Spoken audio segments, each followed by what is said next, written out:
لە ڕێکەوتی 25 چاری 2016 کاتژمێر 5 و 15 خولەک ئاگادار کراینەوە بە بوونی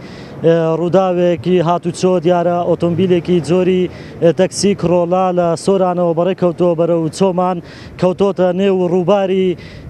نزیک گوندی پاشگۆز با بڵێن رێگای هاملتۆن دەست بەجێ بە فەرمانی بەڕێز بەڕێوەبەری بەرگری شارستانی سۆران تیمی مەلەوانی و تیمەکانمان لە بنکەکانی بەرگری شارستانی چۆمان و سۆران و ڕەواندز و ئەفسەری ئێشگر و ئەفسەران ئامادە بوون لە شوێنی ڕووداو بەداخەوە لە نێو ڕووداوەکەدا دوو تەرەم هێناینە دەرەوە تەرمێکیان شوفێرەکە بووە تەرمێکیشان سەرنشینێکی تر بوو کە